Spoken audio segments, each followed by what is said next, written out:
Assalomu alaykum hurmatli mijozlar, bankimizga xush kelibsizlar.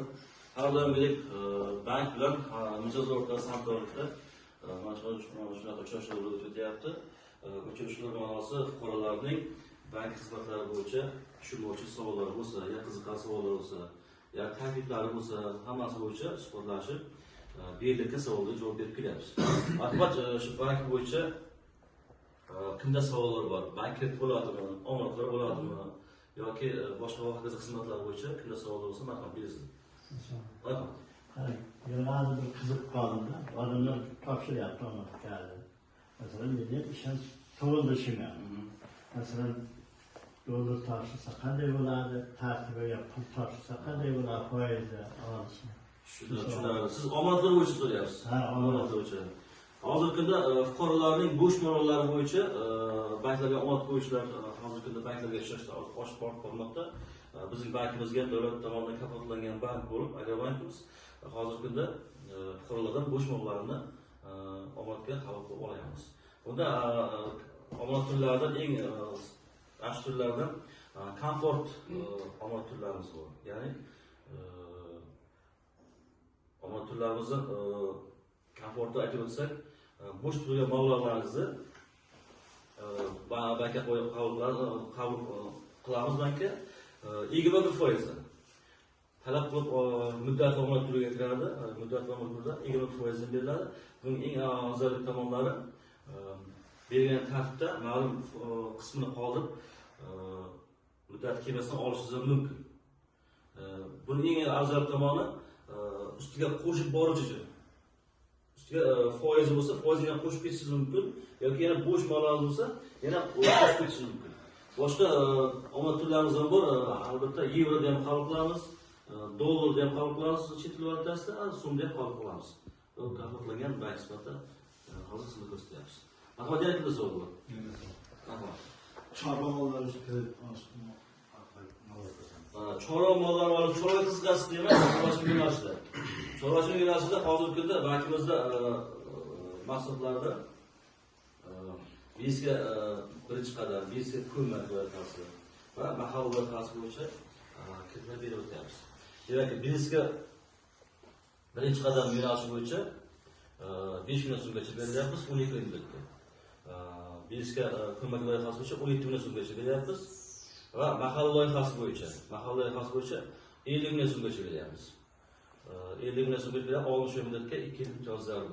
Bunda endi kredit foizlari esa ushbu dasturlar bo'yicha erkak tadbirkorlarga 25%, ayol tadbirkorlarga 23% beryapti. Bu qanaqa bo'ladi? Bu berilishi fuqarolarga berilyapti, o'zi ishsiz fuqarolarga, o'zini baxtli fuqarolarga berilyapti. Soliq olganda o'zingiz ishsiz bo'lsangiz, o'zingiz bank qilsangiz, sotuv guvohnoma beriladi, qishloq xo'jaligi yo'nalishi bo'yicha. Guvohnoma olib, bankka borayotganingizda bizga birinchi qadam, bizga ko'mak, mahalla loyihasi bo'yicha shu kreditlar beryapmiz. Bu qanaqa bo'lsa, chorvachilik yo'nalishi bo'yicha sizlarga o'sha plastik karta ochib beramiz, plastik karta tashib beramiz. Demak, 50 million so'mgacha mahalla loyihasi. Bunda endi bir qishloq xo'jaligi chorvachilik emas, mana shudan dehqonchilik qilsangiz ham bo'ladi yo'nalish bo'yicha. Xizmat ko'rsatish yo'nalishini qilsangiz ham bo'ladi, tikuvchilar qilsangiz bo'ladi, va hokazo yo'nalish issiqxona qilsangiz ham bo'ladi shu yo'nalish bo'yicha. Chorvachilik yo'nalishi bo'yicha plastik kartalar tushunib beramiz. O'sha plastik kartalar orqali mahalliy bozordan olsangiz ham bo'ladi va boshqa zotli mollardan o'zingiz sotib olsangiz ham bo'ladi. Marhamat, kimda savol bor? Keyin kontrakt to'lash bo'yicha kredit olamiz. Keyin kontraktlar, ta'lim kreditlari bo'yicha hozirgi kunda prezidentimiz qaror chiqqan. Ayol talabalarga davlat tomonidan imtiyoz qo'llanilgan foizdan davlat tomonidan to'lab beryapti.